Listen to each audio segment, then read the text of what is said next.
오늘 이 느헤미야 1장에 있는 말씀을 보면 어떤 고통과 절망스러운 상황에 대한 한 사람의 그 진정한 눈물, 그 눈물이 결국에는 한 나라, 즉 유대라고 하는 이 민족 전체의 부흥을 가져오고 마침내 그 거대한 공동체 전체의 화해와 승리의 기초가 되었다는 것을 우리가 보게 됩니다. 바로 오늘 본문에 있는 느헤미야의 눈물인데요. 아주 너무나 오래전에 세월이 흘러서 다 잊혀질 만한 민족의 그 멸망과 죄에 대한 통회의 눈물입니다. 또 말할 것 없이 자기 민족에 대한 사랑의 눈물이기도 하죠. 오늘 본문의 느헤미야는 주전 450년 시대에 활동했던 사람이에요.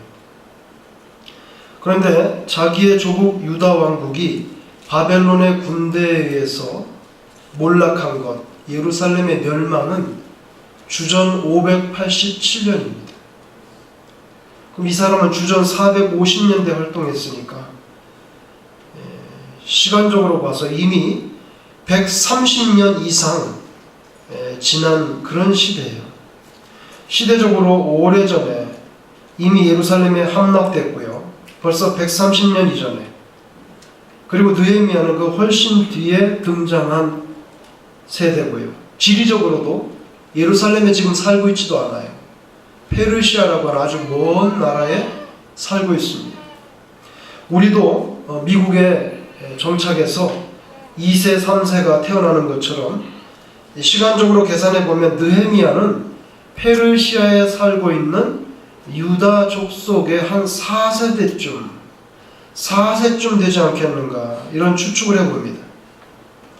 4세대쯤 되면 그 자기 나라 말도 다 잊어버리지 않았을까 이런 생각을 하게 되는데요. 옛날에 저희 살던 동네 보니까 유대인들도요 한국 학교처럼 일주일에 2번 정도 회당에 가가지고 회당에 가서 계속해서 그 히브리어를 배우고 가르치더라고요 애들에게. 그러니까 그 아이들이 히브리말을 하는 거예요. 세월이 많이 지났는데도 오늘 이 느헤미야가 자기가 히브리인으로서의 그 정체성에 대해서 조금도 손색이 없어요. 이미 오래전에 사라진 조국에 대한 애착이 굉장히 남다릅니다. 페르시아 황제의 특별한 신임을 받고 있는 자리였죠. 왕의 술잔을 관리하는 것. 이것은 항상 황제가 암살당할지 모른다고 하는 의식 가운데 믿을 만한 사람이 아니면 자기의 잔을 거두게 하지 못하는 거죠.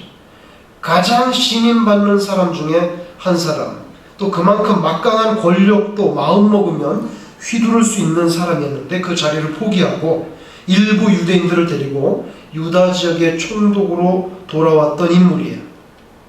예루살렘에 도착해서 느헤미야서를 읽어보면 제일 먼저 했던 일은 예루살렘 성벽을 재건하는 일을 했습니다.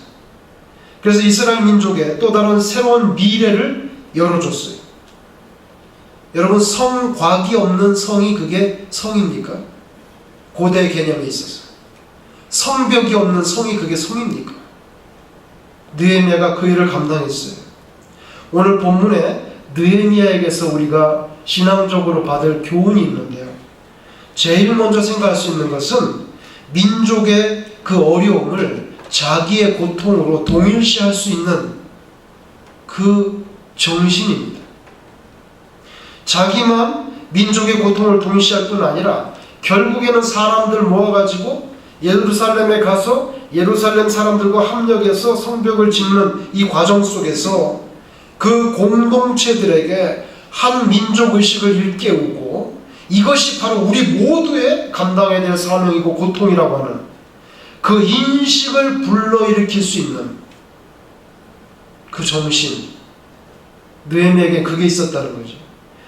느헤미야가 아직 페르시아에 있을 때 오늘 본문에 보니까 유대 땅의 형편을 돌아보고 돌아온 사람 중에 하나니라고 하는 사람이 있었는데 그 그 사람에게 소식을 들었어요. 그 땅에 있는 유다의 동포들은 바벨론으로 끌려오는 그 비극은 면했지만 여전히 환난 가운데 능욕을 당하면서 살고 있고, 예루살렘 성은 다 허물어지고 성문은 불탄 채로 그대로 방치되어 있다고 하는, 폐허 그대로 있다고 하는 그 소식을 들었는데, 그 소식을 듣고 그것을 바로 자기 자신의 고통으로 끌어안았던 사람이 느헤미야입니다. 130년 이전에 이미 무너진 성인데, 이건 보통 사람이 과연 그렇게 할 수 있을까? 또 멀리 떨어져 있는 페르시아에 막강한 권세를 휘두를 만한 안정된 자리에 앉아 있었는데, 그 예루살렘의 소식을 듣고 그것을 자기의 고통과 동일시할 수 있는 그런 사람이었다는 거죠. 여러분, 역사를 이끌어가는 사람은 바로 이런 사람들이 아니겠는가. 지금 6월달인데요. 그것도 6월 말입니다. 내일 모레가 그 유명한 6.25가 터진 날이에요. 이 6월달은 우리 민족의 정말 실패와 고통과 아픔의 유산이 있는 달이죠. 그래서 현충일도 우리나라는 6월달에 있는 게 아니겠는가. 우리 한국 사람들은 유교적인 정서가 강해서 감정 표현을 억누르는 데 익숙해 있습니다. 특히 대장부는 눈물을 보여서는 안 된다, 이런 그런 의식이 있죠. 그러나 눈물에는 참 좋은 기능들이 많이 있어요. 가장 대표적인 것은 치유적인 기능이 있습니다. 실컷 울고 나면 병 치료받는데도 상당한 효과가 있다고 하는 그런 발표도 있어요. 똑같은 사람들을 두고 이제 그룹을 나눠서 연구했을 때 많이 실컷 울 수 있는 사람이 치료도 빨리 이루어진다는 거예요. 오늘 본문에 느헤미야에게도 눈물이 있습니다. 오늘 그의 눈물은 새로운 역사를 이끄는 힘이 되는 눈물이었어요. 그 눈물이 결국에는 유다 백성들에게 새로운 부흥의 출발점이 됐잖아요. 이 한 사람이 울었기 때문에. 여러분, 우리나라 6.25 전쟁 발발한 지 63년째, 정전협정이 이루어진 지 60년을 맞았습니다. 느헤미야가 자신의 조국이 망한 지 130년이 넘은 시대에 살았던 사람인데도 예루살렘이 폐허 가운데 방치되어 있다고 하는 소식을 들었을 때 눈물을 흘렸다 그랬어요. 통곡했다 그랬어요. 근데 우리는 그 세월에 반도 지나지 않았는데 우리에게 조국에 대한 애착과 반토막으로 잘려있는 민족의 아픔에 대한 그런 눈물이 우리 한민족에게 과연 있느냐 하는 거예요. 느헤미야는 130년 이상 지났는데 어떻게 울 수가 있었을까요? 여러분, 우리는 사실 남의 나라에 와서 이민자로서 살면서 현실적인 생계에 급급해서 두고 온 조국에 대한 애착이 점점점 희미해집니다. 그러나 우리가 아무리 남의 나라에서 시민권 받고 산다 할지라도 우리의 살과 뼈가 이루어진 우리의 조국과 민족을 잊을 수는 없는 거죠. 그걸 끊을 수는 없어요. 몇 년 전에 한국 사람이 학교에서 30여 명의 사람을 총질해서 죽였을 때 우리 모두가 다 마음에 바랬던 게 있어요. 한국 사람은 아니어야 된다. 중국 사람이면 좋겠다. 나중에 알고 보니까 결국에는 한국 사람이었잖아요. 그때 필라델피아에 있으면서 순간적으로 저도 당분간 밖에 돌아다니는 거 좀 조심해야 되겠다. 누가 알겠어요. 코리안이 30여 명의 사람을 죽였으니 만약에 미국과 북한 간에 전쟁이 벌어지면 우리도 길거리 다닐 때 조금 마음이 달라질 거예요. 전쟁이 벌어져서 만약에 미군이 많이 죽는다면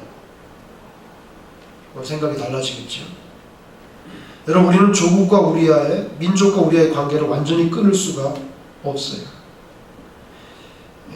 느헤미야는 오늘 본문에 보니까 민족과 조국에 대한 절절한 부담감을 느꼈어요. 무너진 조국의 상황을 전해 듣고 눈물을 쏟아냈어요. 4절에 내가 이 말을 듣고 앉아서 울고 수일 동안 슬퍼하며, 여기 느헤미야가 수일 동안 슬퍼한 거, 앉아서 우는 거, 금식하는 거, 이게 느헤미야의 단순히 감성적인 그런 모습입니까? 이것은 그가 얼마나 민족에 대한 그런 심리적인 정신적인 부담감을 느꼈는가를 잘 표현해줘요. 느헤미야의 눈물은 자기를 위한 눈물이 아니었잖아요. 무너진 조국 때문에 쏟아져 나오는 눈물이었죠. 조국에 대한 부담감을 느끼는 것, 저는 이것이 진짜 애국이라고 생각합니다. 흉내낼 수 없는 거죠. 이거는 흉내낼 수 없어요. 자기 민족 때문에 울어본 사람, 자신의 조국 때문에 정말 진심으로 가슴 아파해본 사람, 그 사람이 진짜 애국자가 아니겠는 거예요. 두 번째로 느헤미야에게서 배울 수 있는 것은, 이 사람은 신앙이 있어서 자기 민족을 생각할 때 자기 민족을 향한 하나님의 뜻도 의식하면서 사는 사람이었다는 거예요. 하나님께서 이스라엘 백성 택하시고 얼마나 사랑하시고, 근데 이제 허물어져서 폐허가 된 예루살렘 성을 하나님께서 바라보실 때 뭘 원하겠냐는 거예요. 하나님께서 자기의 택한 백성의 새로운 부흥, 그걸 원하지 않으시겠냐는 거예요. 택한 민족인데, 우리는 분주하다고 해서 나의 욕심을 따라 살면서도 하나님의 뜻을 사실은 진지하게 찾지 않는 거죠. 이것이 우리의 이기적인 모습이에요. 신앙적인 안목의 비전을 갖지 못하고 내 피부에 와닿는 피상적인 가치를 추구하는데 급급한 그런 모습을 우리가 살 때가 얼마나 많습니까? 느헤미야는 자기 자신의 안일과 편안함을 걷어내고 메마르고 척박해 보이지만 하나님께서 기뻐하실 예루살렘 성벽 재건에 대한 구체적인 목표를 세웠어요. 하나님이 우리 민족에게 뭘 원하겠냐는 거예요. 지금 이 시간에. 그걸 생각한다는 거예요. 느헤미야가. 여러분, 근데 성벽 재건은 겉으로 드러난 목표예요. 물론 필요한 일입니다. 그러나 사실은 그 같은 대형 공사를 통해서 이 사람이 바라는 게 있어요. 그 바라는 게 뭐냐면, 더 큰 비전은 흩어진 유대민족의 공동체 의식을 결집시키는 거예요. 하나님의 택한 백성들의 새로운 부흥, 그걸 원하는 거죠. 그래서 하나님을 의식하면서 사는 사람이에요. 세 번째, 느헤미야는 기도하는 사람이에요. 4절에 보니까 내가 이 말을 듣고 앉아서 울고 수일 동안 슬퍼하며 하나님 앞에 금식하며 기도하여 가로되. 동족의 아픔과 문제를 듣고 슬퍼하고 바로 하나님 앞에 엎드려서 기도합니다. 금식하면서. 왜냐하면 그 민족의 문제를 해결해 줄 주체, 능력자는 하나님밖에 없다는 것을 확실하게 알기 때문에. 누가 예루살렘을 지금 재건할 수 있겠어요? 하나님이 없으면 안 되니까 하나님 앞에 매달려서 우는 거지요. 그런데 울면서 기도했어요.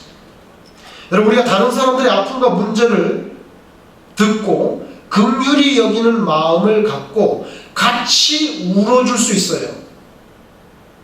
그런데 여러분, 그것은 하나님을 모르는, 예수님을 모르는 인본주의자들도 얼마든지 그렇게 할 수 있습니다.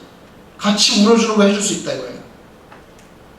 그러나 인간의 생사화복을 주관하시는 분이 하나님이라고 하는 고백이 있는 사람이라면 우는 거에서 끝나지 않고 하나님 앞에 기도하고 매달릴 수 있다는 거죠. 이게 예수 믿는 사람과 믿지 않는 사람이 다른 차이점입니다. 예수 안 믿는 사람도 다른 사람과 같이 울어줄 수 있어요. 그러나 기도는 안 해요.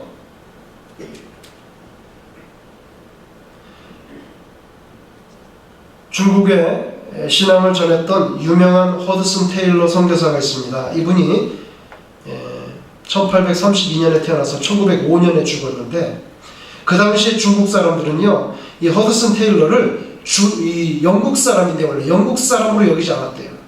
그 사람 완전히 중국 사람이라고 생각했다는 거예요. 실제로 17살에 중국 선교에 헌신하기로 결심하고 거의 모든 인생을 중국에서 살고 중국에서 죽었어요. 아무도 꿈꾸지 못했던 중국 내륙의 깊은 곳까지 들어가서 선교하고, 그리고 서구세계에 중국을 알리고 중국의 신앙을 심을 수 있는 그런 선교회를 조직했어요. 1905년에 중국의 장사라고 하는 데서 죽을 때까지. 그래서 그 당시에 중국 사람들이 허드슨 테일러를 중국 사람으로 생각할 정도로. 근데 1905년 죽을 때까지 그에게서 그치지 않는 게 있어요. 그게 뭐냐면 아침 기도예요. 하루도 빠지지 않고 아침에 일어나서 중국을 위해서 기도합니다. 그래서 중국 사람들이 이렇게 말했어요. 허드슨 테일러가 아침 동산에서 무릎을 꿇지 않으면 중국 대륙에는 해가 떠오르지 않는다. 이런 말을 할 정도로 허드슨 테일러는 아침마다 일어나서 중국을 위해서 기도하는 신앙인이었다는 거죠. 오늘 느헤미야가 그런 사람이 아니겠어요? 성경을 계속해서 읽어보면 그의 기도는 인내하는 기도예요. 페르시아를 떠나기 전에 한 5, 6개월 동안 계속해서 기도했어요. 집중적으로. 그리고 황제하고 이야기해서 총독으로 파송받았어요. 우리는 기도 응답에 있어서 조급함을 버려야 되지 않겠는가. 우리가 한 주제를 가지고 6개월 이상 그렇게 기도하기도 쉽지 않습니다. 마지막 네 번째로 느헤미야에게 배울 수 있는 것은요, 철저하게 준비하는 사람이라는 거예요. 우는 것도 좋아요. 기도도 좋아요. 그런데 그 뒤에 그런 구체적인 노력이 따라야죠. 2장에 가서 보면 아닥사스다 왕이 그에게 질문하기를, 그러면 성벽이 언제쯤 그게 다 완성되겠느냐 하니까 그 느헤미야가 그 기간을 정해서 말했어요. 이것은 연구하지 않으면 나올 수 없는 답변이에요. 우는 거 좋아요. 기도하는 거 좋아요. 그러나 연구하고 따라붙지 않는 것, 몸으로 뛰지 않는 것은, 오늘 본문에 그 작업이 없었다면 2장에 가서 느헤미야가 언제까지면 이게 다 완성될 수 있다, 이런 기간을 정하는 말을 내뱉을 수가 없었을 거예요. 그리고 이 작업을 위해서는 왕의 조서가 필요합니다. 도장 찍어주세요. 그리고 더 구체적으로 이 페르시아의 모든 이 나무들을 관장하는 삼림, 왕실의 숲을 맡은 아삽 있지 않습니까? 아삽이라는 사람의 이름까지 즉시 언급하면서 아삽에게 구체적인 도움을 받을 수 있도록 왕께서 조치해 주십시오. 느헤미야는 기도도 열심히 하지만 자신이 무엇을 해야 하고 어떻게 해야 되고 실무자가 누군지 정확하게 파악해서 황제에게 상세한 계획을 올립니다. 우리에게는 잘못된 양극단이 있는데, 그게 뭐냐면 어떤 사람은 기도하지 않고 너무나 정교하고 확실한 계획을 세워요. 근데 기도는 없어요. 반대로 어떤 사람은 기도를 아주 열심히 하는데 아무 계획도 없어요. 그러나 이 두 경우는 다 치우친 극단입니다. 기도하는 사람은 동시에 준비해야지. 눈물이 중요한 기폭제지만 우는 것만 갖고 다 되지 않잖아요. 공동체 의식을 가지고 중보의 기도 자리까지 나아가고, 그리고 기도하면서 정성스러운 계획을 세워야 되는 거죠. 느헤미야가 우리들에게 이와 같은 교훈을 보여줬어요. 다른 사람들의 고통을 보고 나의 고통으로 받아들일 수 있는 그 정신, 자기 민족과 하나님의 뜻을 엮어서 풀어낼 수 있는 그 신앙, 그리고 기도할 수 있는 그 진지함, 그리고 구체적인 플랜을 세우는 그 실천력. 한 사람의 이런 모습 때문에 유다 나라가 부흥하게 됩니다. 지난 6월 6일 현충일이죠. 기사를 보니까 한국의 현충일에 대부분의 대학생들이 밤을 새우면서 술을 마시고 술 파티를 하는 계획을 세우고, 그래서 국가를 위해 목숨을 던진 선조들에 대한 감사의 인식은 사실 눈꼽만큼도 없고, 노는 날이고 새벽까지 술 마실 수 있는, 파티할 수 있는 날이고, 학교 동아리들에서 전부 다 술파티나 열고 민족의 앞날이 걱정된다고 하는 그런 지적들이 논설에서 튀어나왔어요. 우리나라가 앞으로 어떻게 되려고 그러나 그런 거죠. 2011년 국가보훈처가 국민들의 보훈의식, 나라를 위해서 목숨을 던진 그분들에 대한 감사하는 그 의식 지수를 조사했는데 보니까 보훈 관련 주요 기념일 이해하는 정도를 평가한 보훈인식 그 항목에서 한국의 10대 청소년들은 100점 만점에 48.9점을 받았어요. 국가를 위해서 순국한 선조들에 대한 인식이 아주 없거나 심지어 국민학교 5학년, 6학년이 됐는데 현충일이 무슨 날인지 전혀 모르는 아이들도 있어요. 그래서 인터넷에 현충일이 무슨 날입니까? 숙제를 해야 되는데 현충일이 무슨 날인지 모르겠다. 자기가 아는 것은 국군의 날밖에 없대. 국군의 날은 국군들이 행진을 하니까 아는데 현충의 날은 뭐냐 이거예요. 세월이 많이 지나갔지만 전두환 전 대통령 때 당시 버마에 가서 테러가 터져가지고 강요들이 다 죽었잖아요. 아웅산 그 테러 그런 거 한국에서 기념하지 않잖아요. 대통령도 한 번도 멘션하지 않아요. 그 굉장히 심각한 역사의 흔적들인데 그런 것들을 국무회의에서 그 멘션해야 돼요. 그리고 그런 것들이 멘션했다고 대통령이 멘션했다고 신문에 나고 그래서 20대 30대 그런 거 봐야죠. 왜 그렇게 가가지고 개죽음을 당했는지 누가 그랬는지 그런 민족의 역사의식이 전혀 없어요. 언급하지 않아요. 우리가 이민와 있으면서 말이라도 3.1절 기념주일, 광복주일 이 붙이는 이유가 뭡니까? 그 이유가 있거든요. 아직도 북녘 땅에 남아있는 국군 포로들이 있다 그래요. 동국대 법대 교수 박선영 씨가 그런 편지를 수십 통 갖고 있다고 하는데 그 중에 2006년도에 북한 포로로 끌려가서 지금 있는 사람이 할아버지가 보낸 편지가 있어요. 2006년 당시에 86세예요. 그 권모 씨라고 하는 분이 대한민국 정부로 편지를 보냈어요. 6.25 당시 육사단 통신병으로 근무하다 북의 포로가 됐다. 반세기 넘는 기간 저를 의지하게 한 것은 그리운 고향과 부모, 형제들을 만나볼 수 있다는 희망이었다.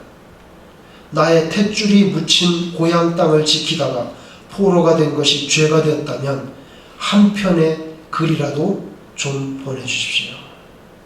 86세 된 북한의 국군 포로가 조국에 대해서 서운한 감정을 내비친 편지예요. 남한으로 돌아가고 싶은데 남한 정부와 국민들은 아무런 관심이 없잖아요. 자기 나이는 86세가 됐어요.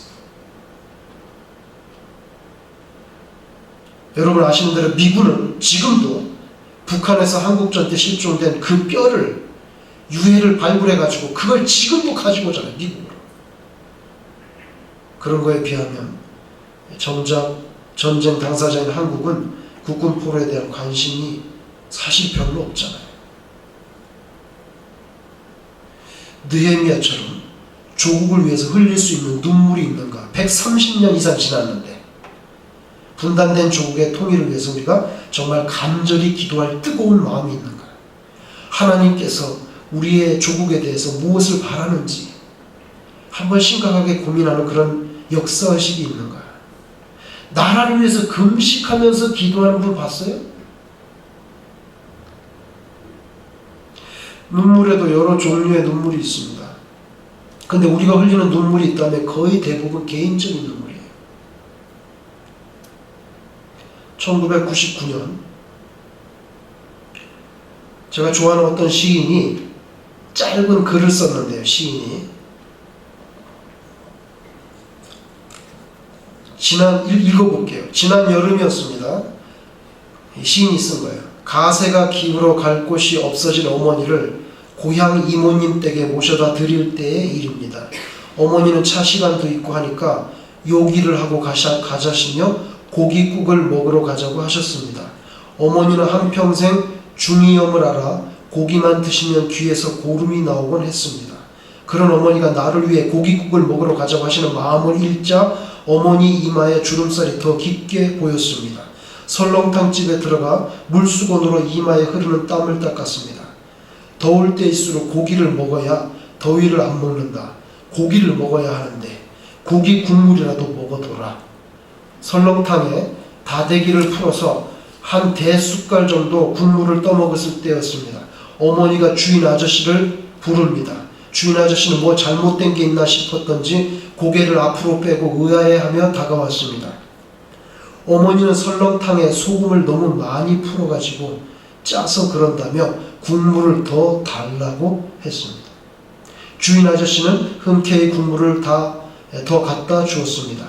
어머니는 주인 아저씨가 안 보고 있다 싶어지자 내 투갈에다가 국물을 쏟아 부었습니다. 나는 당황하여 주인 아저씨를 흘금거리며 국물을 더 받았습니다. 주인 아저씨는 넌지시 우리 모자의 행동을 보고 애써 시선을 외면해 주는 게 역력했습니다. 나는 그만 국물을 따르라고 내 투가리로 어머니 투가리를 툭 쳤습니다. 순간 투가리가 부딪히며 내는 소리가 왜 그렇게 서럽게 들렸던지 나는 울컥 치받치는 감정을 억제하려고 설렁탕에 말아뒀던 밥과 깍두기를 마구 씹어댔습니다. 그러자 주인 아저씨는 우리 모자가 미안한 마음 안 느끼게 조심 다가와 성냥감만한 깍두기 한 접시를 놓고 돌아갔습니다. 일순 나는 참고 있던 눈물을 찔끔 흘리고 말았습니다. 나는 얼른 이마에 흐른 땀을 훔쳐내며 눈물을 땀인 양 만들어 놓고 나서 아주 천천히 물수건으로 땀을 씻어냈습니다. 그러면서 속으로 중얼거렸습니다. 눈물은 왜 짠가? 끝. 눈물은 왜 짠가? 이 질문으로 이 글이 끝나요. 어머니 돌아가셨죠? 지금 나하고 비슷한 나이의 시인인데 눈물이 왜 짠지 아직도 그 질문에 대한 그럴듯한 답을 저도 찾고 있는데요. 아름다운 글이죠. 그러나 때로 우리에게는 이런 종류의 개인적인 눈물, 그 이상의 눈물이 필요하다는 거죠. 이런 종류의 눈물은 여러분들에게도 있어요. 우리는 그 이상이 필요해요. 예를 들면 교회를 위해서 흘리는 눈물. 누가 교회를 위해서 눈물을 흘리겠느냐? 조국을 위한 눈물의 기도. 이런 것들은 남의 고통을 내 것으로 끌어안는 자아의 확대가 없이는 불가능합니다. 느헤미야에게는 망해버린 나라, 폐허가 된 예루살렘에서 사는 백성들이 자기 자신과 동일하게 여겨졌어요. 여러분, 북한은 같은 민족인데 공산주의자들에 대해서 있어서 지금 굶주리고 있잖아요. 공산주의는 무신론입니다. 근본적으로 기독교하고 적대관계예요. 신을 인정하지 않기 때문에. 오직 물질만 인정하죠. 공산주의는 물질만 인정하잖아요. 그러면서도 김일성, 김정일, 김정은은 신처럼 숭배하고 천국과 지옥을 인정하지 않는다 그러면서 자신들이 사는 그곳은 지상 낙원이라고 그렇게 말해요.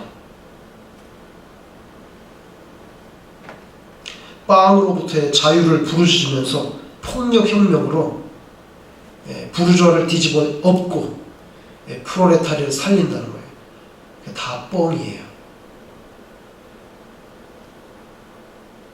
지금도 굶어 죽잖아요. 남쪽에서는 어떻게 해서든 기름을 안 먹으려고 막 버댕기고, 북쪽에서는 못 먹어가지고 막 버댕기고.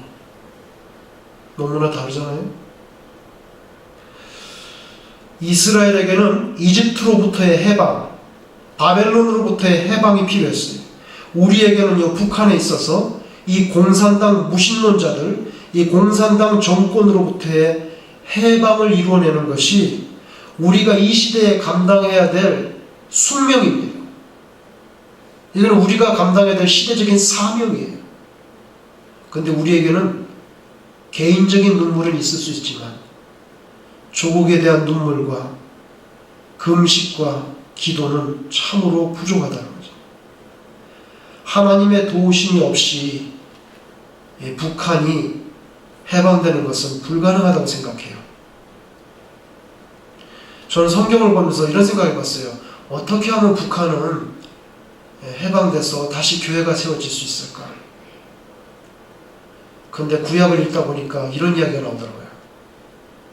이스라엘에 다윗이 왕이 됐어요. 그런데 다윗이 왕이 됐는데 북쪽은 다윗에게 들어오지 않았어요. 왜냐하면 사울 왕의 그 다음에 다윗은 정통성이 없잖아요. 그 아들을 끌어안고 북쪽이 잘렸어요. 이렇게.